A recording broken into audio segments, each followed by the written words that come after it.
Familia, muy buenos días. Dios les bendiga. Me alegra mucho poder estar con ustedes en esta mañana, en nuestro tiempo de devocional. Vamos a darle gracias al Señor por este día, por este tiempo que nos permite venir delante de Él, pues a buscar su rostro y a pedirle que Él nos hable y que nos instruya en esta mañana. Padre, muchas gracias. A ti te damos por este día. Gracias por la bendición que nos das de poder verte, poder estar contigo, poder disfrutar de tu presencia. Señor, sabemos que tú eres quien en cada momento pues estás gobernando nuestras mentes y nuestros corazones. Y sabemos, Señor, que eres tú quien nos enseñas y nos llevas a conocer tus verdades. Hoy te pido, mi Dios, que nos hables a través de tu palabra. Hoy te pido, Señor, que recordemos, Señor, tu obra, Jesús, y que podamos pues estar delante de ti, reconociéndote en cada momento. A ti sea toda la gloria y toda la honra, por siempre y para siempre. Y muchas gracias, mi Dios, porque siempre nos hablas y siempre nos ministras. Es en tu nombre, Jesucristo, que hemos orado. Amén, amén y amén. Bueno, familia, vamos a seguir con nuestro estudio del capítulo 10 de Isaías y vamos al versículo 20. Hoy vamos a ver del 20 al 34 y dice lo siguiente. Acontecerá en aquel tiempo que los que hayan quedado de Israel y los que hayan quedado de la casa de Jacob nunca más se apoyarán en el que los hirió, sino que se apoyarán con verdad en Jehová, el Santo de Israel. El remanente volverá, el remanente de Jacob volverá al Dios fuerte. Porque si tu pueblo, oh Israel, fuere como las arenas del mar, el remanente de él volverá. La destrucción acordada rebosará justicia, pues el Señor Jehová de los ejércitos hará consumación ya determinada en medio de la tierra. Por tanto, el Señor Jehová de los ejércitos dice así: Pueblo mío, morador de Sión, no temas de Asiria, con vara te herirá, y contra ti alzará su palo, a la manera de Egipto. Mas de aquí a muy poco tiempo se acabará mi furor y mi enojo, para destrucción de ellos. Y levantará Jehová de los ejércitos azote contra él como la matanza de Madián en la peña de Oreb, y alzará su vara sobre el mar como hizo por la vía de Egipto. Acontecerá en aquel tiempo que su carga será quitada de tu hombro y su yugo de tu cerviz, y el yugo se pudrirá a causa de la unción.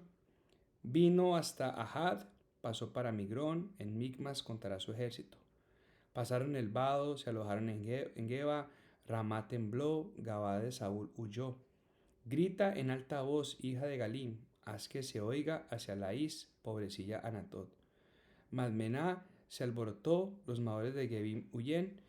Aún vendrá día cuando reposará en Nob, alzará su mano al monte de la hija de Sión, al collado de Jerusalén.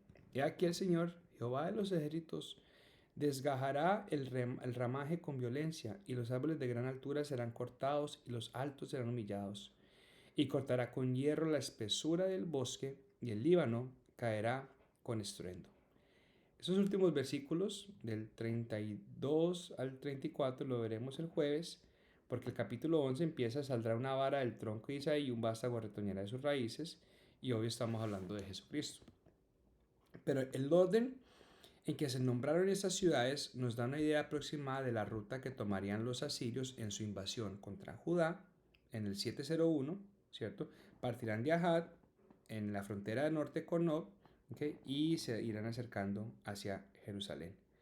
Pero tenemos que recordar que este fin es un fin de esperanza que Isaías nos profetiza y nos presenta después de haber visto el juicio en los primeros 19 versículos del capítulo 10. Incluso, bueno, desde el 9-8 estamos viendo juicios. Y eso es muy tradicional o muy, digamos, normal en las profecías y en las predicaciones de Isaías. Se presentan las malas nuevas para luego presentar las buenas nuevas, ¿cierto? Y creo que esa es la manera en la que el Evangelio también funciona.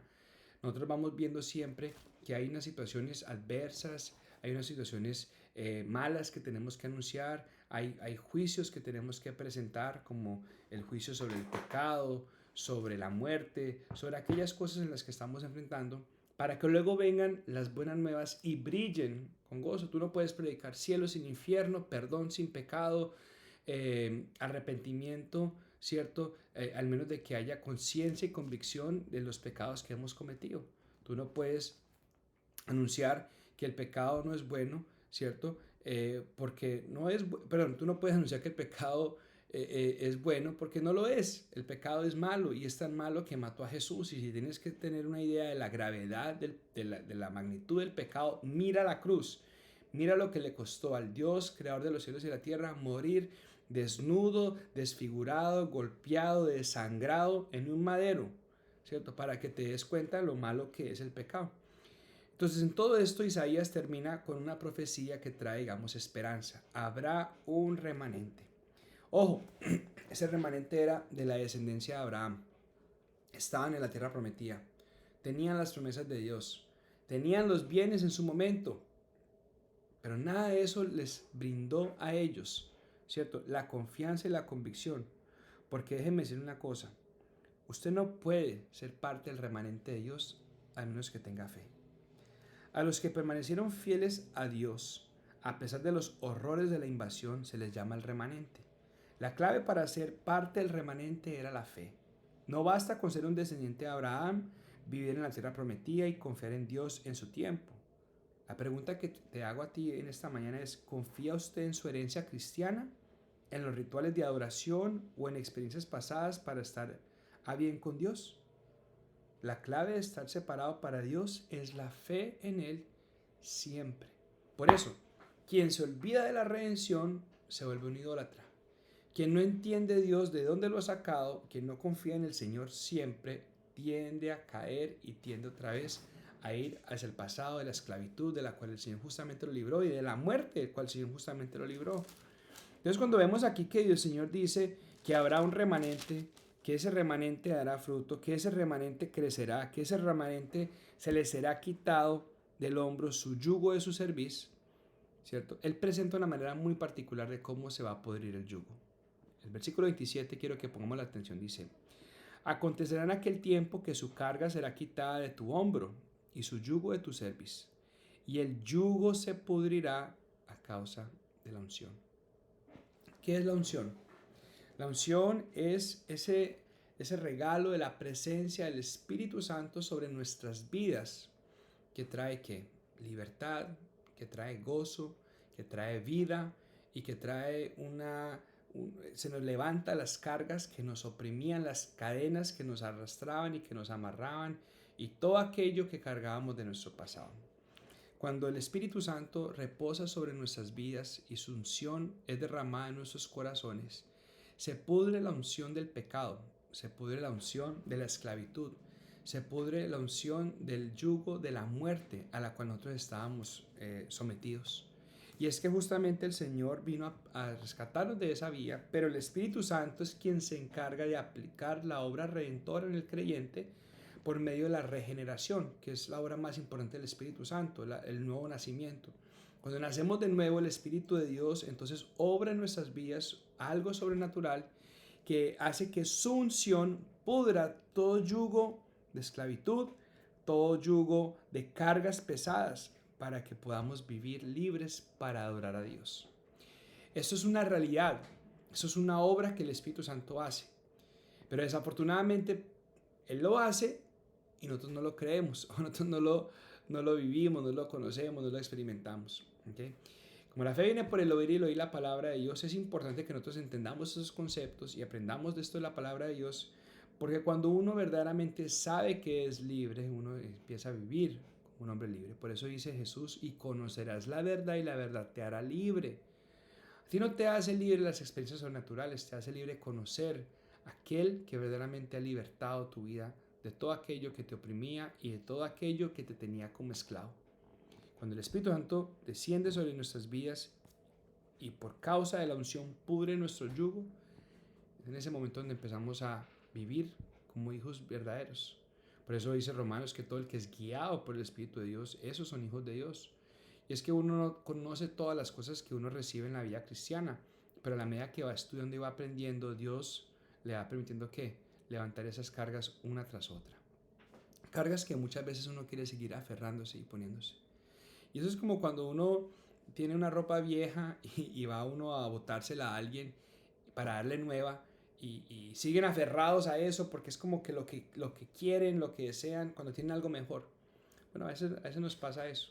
Nosotros nunca vamos a saber lo bueno que es un lápiz hasta que lo usemos.